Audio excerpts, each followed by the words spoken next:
Hey guys, it's Saturday. I'm back home. I meant to tell you guys last week that I was going to be back home, um, but I forgot in my last take of the thing that I did. I said it in the first couple, but I don't know. So I'm back home and I got my internet to work, which was awesome because I was worried. It hasn't worked since Christmas break, and I was worried that I wasn't going to be able to figure it out before this day right now. But I did. It was really easy. So I feel kind of stupid, but I'm glad that got worked out so I can upload this. And I just got a haircut again. I always get haircuts. It's doing this thing where it like sticks out because it's like you just cut me off. Um, I just got it cut like 2 hours ago, I think. Um, yeah. So that's that. And the topic this week was chosen by Britt. And it is like when you're coming out to your friends, did anyone ever think you were hitting on them and that's why you were coming out, or like, you know, things of that nature.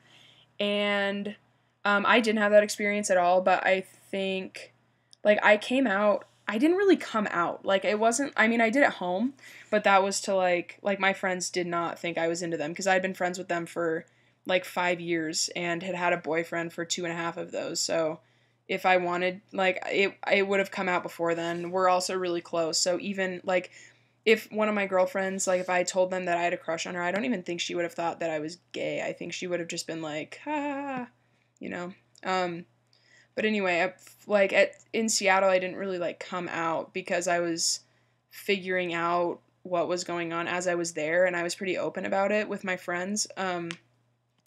So it wasn't like that. It was just like they were like, "So are you gay?" And I was like, "Well, I don't think so. Like not completely like lesbian, only into girls forever." Um and then I started dating a girl. So then that took away the opportunity of like me being into someone else, you know. So I didn't really have that issue at all. That's that. The question is, do you have any irrational fears? And I've been thinking about this all week, and I seriously don't think I do. Alana said that spiders aren't irrational, and I think I might beg to differ because I am terrified of spiders, and I feel like an idiot because of it, because I know they're not harmful, most of them. Um, but they just creep me out. Ever since I went to Arkansas this one summer with my dad to visit my grandparents, and they have these huge, like, daddy long leg hives, like, up in the corner of, like, where their house side meets their, like, roof overhang. There's, like, these big black like spots, and they're just it's a little daddy long leg hive where there's like hundreds of daddy long legs and they're all so close together that it looks black. It's disgusting. And one time my dad was like, "Look, Meg," and I was like, "Oh, weird," because I didn't care about spiders then. And then there was one on the back of my leg, and I like felt it crawling and like looked back on my calf, and ever since then, like I can't do it. I feel like that's irrational. I mean, you can't just like go from something like being not scary to being scary. Like that's yeah. So spiders, that's all I've got.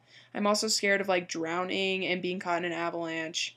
Those are rational. They have to do with death, I suppose. So that's all I've got for that. Just like a side note, something interesting to look into. I actually have two things. I'm gonna talk fast so that this isn't too long. One of them is if you guys haven't already heard about this, the family in Toronto that's raising their third child genderless.